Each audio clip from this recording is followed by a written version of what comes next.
فيلمنا بيبدأ النهاردة. كان في على جنب الطريق حرق للعربيات، وفجأة ظهر عنكبوت سم كبير فترعبوا اللي كانوا في العربية وصرخوا. فخرج عنكبوت تاني من الصحارى وهجم على العربية وطلع على سقف العربية، والراجل اللي كان سايق العربية ضغط على الفرامل فطلع العنكبوت تاني للصحارى، وبعدها داس بنزين فحسوا بالانتصار وكانوا فرحانين جدا.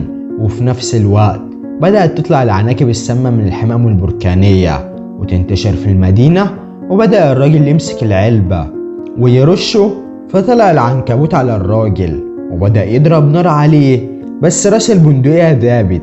والراجل ده اسمه دشان وكان ممثل من الدرجة الثالثة، بس المخرج طرده بسبب استخدامه للنيتروجين السائل، وبعدها انتهت مهنته في التمثيل. فكان راكب عربيته وراجع للبيت، فكان في زحمة في الطريق وهو واقف.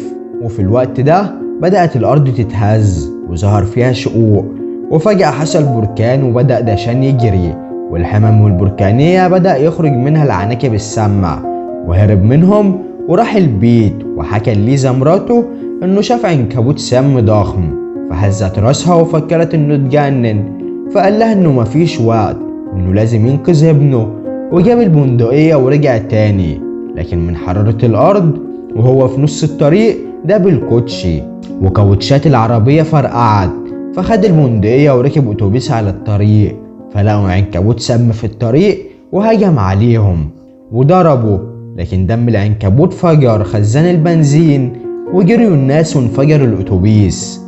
كان الكل بيجري فاتصدموا لما لقوا شقوق في المبنى، فطلع العنكبوت من الشق اللي في الارض وبدأ يهاجم، والمدينة كلها كانت في حالة فوضى. وشافت ليزا في الاخبار الحمم، وفجأة سمعت صوت جاي من السقف وبدأت الحمم تنزل، فحست ان في حاجة غلط وممكن يكون من الغاز.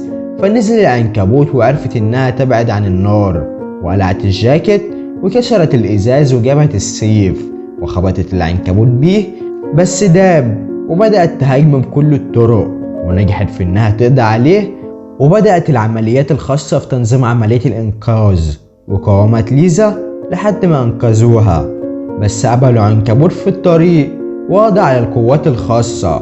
بس ليزا هربت عن طريق بطانية وركبت العربية ولقت دشان وابنها وراحوا للمتحف وخد كل اللي محتاجه وقفل الباب، وبعدها قبلوا عالم الأحياء فقال له اقتل ملكة العنكبوت فهيتقتل كل عناكب الصحارى.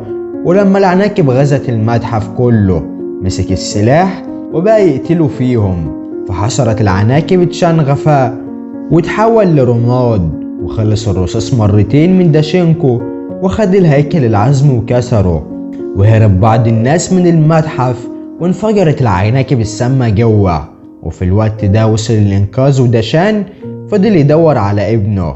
كان في حفرة في الطريق ومجموعة شباب راكبين العجل، فشدتهم ووقفوا يبص عليها، وفجأة اشتعلت النار ووقعت البنت واتسحبت في الحفرة، وكل الأربعة خايفين لدرجة انهم جروا بالعجل بتاعهم وهربوا، وجري وراهم عدد كبير جدا من العناكب، فراحوا للمصنع المهجور، وواحد منهم العنكبوت انقض عليه وجري وقفل الباب وراهم، فبدأت العناكب تدخل لهم من الشبابيك. شياو شاو بدأ يهاجم بطفاية الحريق، رش عليه ووقع العنكبوت على الأرض، وعرف شياو شاو ان النيتروجين السائل هو اللي بيقضي عليهم، وبعدها العنكبوت قعد يطارد البنت لحد ما استسلمت ووقعت. وشياو شاو واللي معاه بدأوا يتراجعوا ولقوا عدد لا حصر ليه من العناكب خارج من بقها، والعناكب كانت ماشية في كل أنحاء جسمها، ما عرفوش ينقذوها. وهرب شياو شاو للسطح بعد ما بعت رسالة لدشان عشان ينقذه، ونزل تاني من السلم وفجأة لقى قدامه عنكبوت، لقى الأنبوبة فضيت، وبعدها لقى ضرب نار بيضرب، فاكتشف ان دشان وليزا جايين ينقذوه، ودخلوا فيه بالعربية والعربية انفجرت بيه. وشياو شاو قال لهم ان النيتروجين ممكن انه يقتلهم، فراحوا جابوا انابيب النيتروجين وبدأوا يهاجموا العناكب بكل قوتهم، وفضلوا يرموا عليهم الانابيب في الحمم.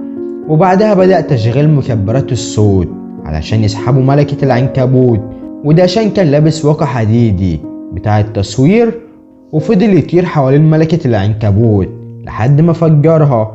وبس كده فيلمنا خلص النهاردة، واتمنى ان هو يكون عجبك.